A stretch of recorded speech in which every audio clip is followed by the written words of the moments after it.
ആന എങ്ങനെ പോവാ? ആനയുടെ പിന്നാലെ നാട്ടുകാരും പത്രക്കാരും. താങ്കളുടെ വീട്ടിന് മുമ്പിൽ 4 ബൈക്ക് എന്റെ വീട്ടിലെ പണിക്കാരാണ്. എന്റെ വീട്ടിൽ പണി ചെയ്തുകൊണ്ടിരിക്കുന്ന 4 പണിക്കാരുടെ ബൈക്കുകളൊക്കെ അടിച്ച് തകർത്തു. എന്റെ സുഹൃത്തുക്കളെ, നമ്മുടെ വി ഗോപാലകൃഷ്ണൻ ഇറങ്ങിയിട്ടുണ്ട്.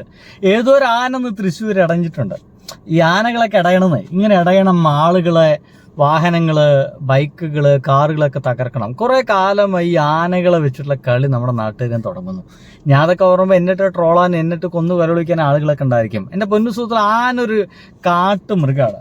അതൊരു നാട്ടിൽ കൊണ്ടുവന്നിട്ട് നിങ്ങൾക്ക് മെരിക്കാൻ പറ്റും, നിങ്ങൾക്ക് ഇങ്ങനെ അപ്പേ കുഞ്ഞ് എന്നൊക്കെ വിളിച്ചിട്ട് നിങ്ങൾ കൊണ്ടുനടക്കാൻ പറ്റുന്ന ഒരു സംഗതിയൊക്കെ ഭയങ്കര വിശുദ്ധമായ പൊട്ടത്തരങ്ങളാണ്. എന്തായാലും സുഹൃത്തുക്കളെ, ഇവിടെ ബി ഗോപാലകൃഷ്ണന്റെ വീട്ടിൽ ആന വന്നു. അദ്ദേഹത്തിന്റെ വീട്ടില് പണിയെടുത്തുകൊണ്ടിരിക്കുന്ന 4 പേരുടെ വാഹനം തകർത്തുള്ളതാണ്. അത് മാത്രം സങ്കടമുള്ള കാര്യം കേട്ടോ. വീടിന്റെ മുമ്പിലത്തെ മറ്റേ വാതിലാണ് പൊളിച്ചത്. വീട് പണി നടന്നുകൊണ്ടിരിക്കുകയാണ്. ഓ, സങ്കടമുള്ള കാര്യമാണ് കേട്ടോ. അദ്ദേഹത്തിന്റെ വീട്ടിന്റെ മുമ്പിലത്തെ വാതിലൊക്കെ പൊളിച്ചിരിക്കുന്നു. ഇനിയിപ്പോ ഈ ആന ഏതെങ്കിലും മുസ്ലിമിന്റെ ആനയാണാവോ? അല്ല, അത് വലിയ പ്രശ്നമാണ്. ഇനിയിപ്പോൾ മുസ്ലിമിന്റെ ഉടമസ്ഥയുള്ള ആനയാണോ, ഹിന്ദുവിന്റെ ഉടമസ്ഥയുള്ള ആനയാണോ, ആനയ്ക്ക് പേരുള്ളത് ഹിന്ദു പേരാണോ, മുസ്ലിം പേരാണോ, ഇതൊക്കെ അന്വേഷിക്കണം. ഗോപാലകൃഷ്ണൻ ഇറങ്ങിയിട്ടുണ്ട്, അതുകൊണ്ടാണ്. ഇനി എന്താ അടുത്ത വിഷയം? ദൃശ്യങ്ങൾ, അതായത് ഒരു വീടിന്റെ മുന്നിൽ വന്നു നിന്ന് വീടിനകത്ത് കയറി ആ വീടിന്റെ മേൽക്കൂര അടക്കം ആന പൊളിക്കുന്നു. ആ പൊളിക്കുന്നതിന്റെ ചിത്രം പകർത്തിയ ഫോട്ടോഗ്രാഫറെ മുകളിലിട്ട് പാപ്പാന്മാർ തല്ലുന്നു. ആ തല്ലാൻ കാണിച്ച ആവേശം പോടച്ചനെ, പാപ്പന്മാര് ഈ ആന ആക്രമിച്ചുകൊണ്ടിരിക്കുമ്പോൾ ആന ആരൊക്കെ എന്തൊക്കെ ആക്രമിച്ച് തകർക്കുന്നുണ്ടല്ലോ, അത് വീഡിയോ എടുക്കാൻ ചെന്ന് ബിഗ് ടിവിയുടെ പത്രപ്രവർത്തകരൊക്കെ പാപ്പന്മാരെ അടിച്ചു എന്നാ പറയുന്നത്. സത്യം പറയില്ല, പിണറായി വിജയൻ രാജിവെക്കണം. പിണറായി വിജയനല്ല, വി.ഡി. സതീശൻ രാജിവെക്കണം എന്നാരെങ്കിലും പറഞ്ഞായിരുന്നോ? ആരും പറയില്ല കേട്ടോ. ആനയെ തളക്കാൻ കാണിച്ചിരുന്നെങ്കിൽ ഇത്രയും വലിയ നാശനഷ്ടം ഉണ്ടാകില്ലായിരുന്നു. ഇതാണോ പാപ്പാൻ? ഇതാണോ പാപ്പാൻ? ആ പാപ്പാനെ ഒന്ന് കാണട്ടെ. ആനയെ സുരക്ഷിതമായി കൊണ്ടുവരാൻ ആദ്യം പഠിക്കണം. ഗംഭീരമായിട്ട് വീഴ്ച. ആനയെ സുരക്ഷിതമായി കൊണ്ടുവരാൻ ആദ്യം പഠിക്കണം എന്നൊക്കെ ഗംഭീരമായ ഉപദേശവും മറ്റൊക്കെ നമ്മുടെ സുജയൻ പാർവതിയുടെ വാക്കുകളാണത്. അപ്പൊ ഒരു ആനപ്പാപ്പൻ കയറി വന്ന് നിങ്ങൾ എന്തെങ്കിലും ചെയ്യണമെന്നൊക്കെ പറഞ്ഞ് നമ്മുടെ മനോരമയുടെ ഫോട്ടോഗ്രാഫർ വിഘ്നേഷിന്റെ ക്യാമറ വലിച്ചൂരി ആളെ ചെറിയ പാടുണ്ട്, പൊട്ടിക്കിടക്കിണ്ട്, ചോര വരുന്നുണ്ട്. ഞങ്ങൾ പരസ്പരം സംസാരിച്ചു നോക്കി, ഇത് ഇങ്ങനെ ചെയ്യണം, ഞങ്ങളുടെ ജോലിയാന്ന് പറഞ്ഞിട്ട് നമ്മളോടൊപ്പം ചേരുകയാണ്. എന്തായാലും ഒരു ആന ഇറങ്ങിയിട്ടുണ്ട്. ആന അതാ തൃശ്ശൂർ ഭാഗത്ത് ആളുകളൊക്കെ ഉള്ള സ്ഥലത്താണ്. എന്തിനാണ് ആന കൂടുന്നത്? ഇനി അവിടെ വല്ല പൂരമുണ്ടോന്നും വലിയ പിടുത്തമൊന്നുമില്ല. എന്തായാലും ആന ഇടഞ്ഞു. അവിടെ 3-4 വാഹനങ്ങളൊക്കെ, കാറുകളൊക്കെ കുത്തി നാശമാക്കി ആളുകളുടെ ജീവനും മഹാഭാഗ്യം കൊണ്ട് രക്ഷപ്പെട്ടിട്ടുണ്ട്. അല്ലാത്ത എല്ലാ പ്രശ്നം ഉണ്ടായിട്ടുണ്ട്. എന്തായാലും ഇതിന്റെ പേരിൽ എന്താ പറയുക, മുഖ്യമന്ത്രി രാജിവെക്കേണ്ടി വരുമോ എന്നുള്ളതാണ് വലിയ ഇഷ്യൂ. നോക്കാം. സൂരജിലേക്ക് വരാം. സൂരജ്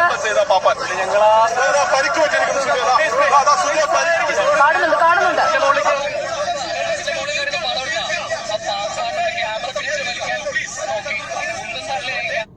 എന്തൊരു പ്രശ്നം ആലോചിച്ച് നോക്കിയ, പാപ്പാൻ ഉന്തും തള്ളൊക്കെ നടക്കണു. ഇതെന്തപ്പത്? അയ്യോ, അതിന്റെ ഇടയ്ക്ക് നമ്മുടെ വി.ഡി. സതീശന്റെ 10-20 കാറ് പോകുന്ന സംഗതിയായിരുന്നു. ഇത് നോക്കിയേ, ഒരു 6-7 വീടുകൾ, ഒരു 10-12 വണ്ടികൾ. അപ്പൊ ഈ ആനയെ കൊണ്ട് ആനയുടെ ഉടമസ്ഥൻ പോകാൻ നമ്മൾ അനുവദിക്കില്ല. അപ്പൊ അതിനൊരു കേൾക്കേണ്ട കാര്യം, നിങ്ങളും കൂടി പറഞ്ഞ് മനസ്സിലാക്കേണ്ട കാര്യം, ഇത്രയും പബ്ലിക് കൂടുതലുള്ള ഒരു ജനവാസ കേന്ദ്രത്തിലാണ് ഉദ്യോഗസ്ഥരെല്ലാവരും ആവശ്യപ്പെടുന്നത് ആന ഇവിടെ നിർത്തുന്നതും ജനങ്ങൾ കൂടുന്നതും കൂടുതൽ പ്രവേശനം ഉണ്ടാക്കുന്ന ഘട്ടം വരും. അപ്പൊ അതുകൊണ്ട് നാശനഷ്ടങ്ങളുടെ കണക്കെടുക്ക് അവിടെ ആനയെ മാറ്റിയാലേ നടപ്പാക്കാൻ പറ്റുള്ളൂ.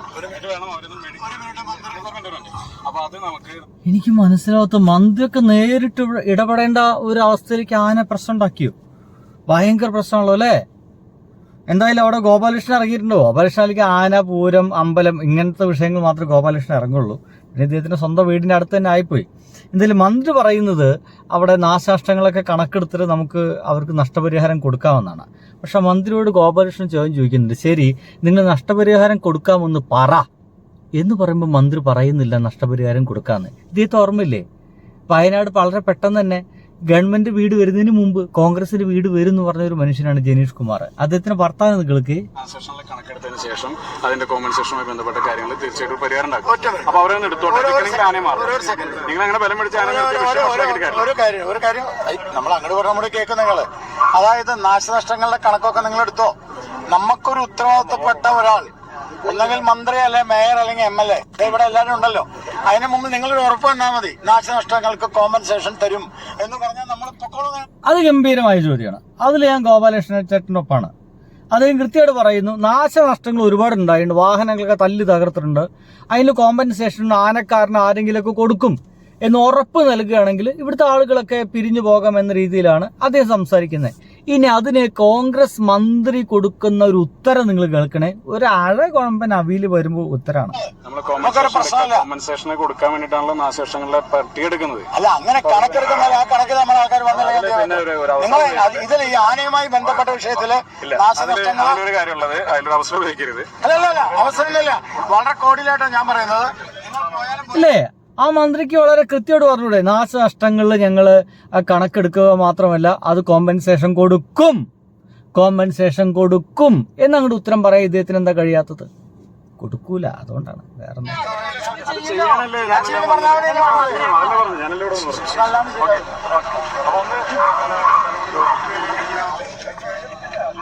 എന്തായാലും ഒരു ആന ഇറങ്ങിയോണ്ട് കാര്യങ്ങൾക്കൊക്കെ ഒരു രസമുണ്ട്. കാര്യങ്ങളൊക്കെ ഭയങ്കര കളറായി. ഒരു ദിവസം നാട്ടുകാർക്ക് മുഴുവൻ അതിൻ്റെ പിന്നാലെ ഓടാനും മറ്റൊക്കെ. എൻ്റെ പൊന്നു സുഹൃത്തുക്കളെ, നമ്മുടെ നാട്ടിലത്തെ ഒരു അവസ്ഥ ആലോചിച്ച്, ഈ ആനകളെ പിടിച്ചു കൊണ്ടുവന്നിട്ട് അതിനെ കണ്ണി കണ്ട പൂരത്തിനും വള്ളിപ്പെരുന്നാളിനും നേർച്ചയ്ക്കൊക്കെ കൊണ്ടുപോയിട്ട് ഭീകരമായിട്ടുള്ള പീഡനം. അപ്പം അതിൻ്റെ ഇടയ്ക്ക് അതൊക്കെ ഒന്ന് ഇടയും. അപ്പോൾ മറ്റുള്ള ആസ്വാദനത്തിനൊപ്പം തന്നെ ഈ ഇടച്ചിലും ആസ്വദിക്കേണ്ടതാണ് എന്നാണ് എൻ്റെ ഒരു പക്ഷം കേട്ടോ. അല്ലേ, എന്തുവന്നാലും നമ്മൾ അവൻ്റെ ഇങ്ങനെ ആസ്വദിക്കുന്നില്ല, ചെവി ആട്ടുന്നതും നടക്കുന്നതും, ആഹാ എന്നാ ഭംഗി.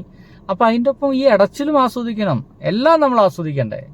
ഒരു സ്വഭാവം മാത്രമേ നമ്മൾ ഇഷ്ടപ്പെടുള്ളൂ എന്നൊക്കെ പറഞ്ഞു കഴിഞ്ഞാൽ ശരിയാണോ? അല്ലേ? അപ്പോൾ ബൈ.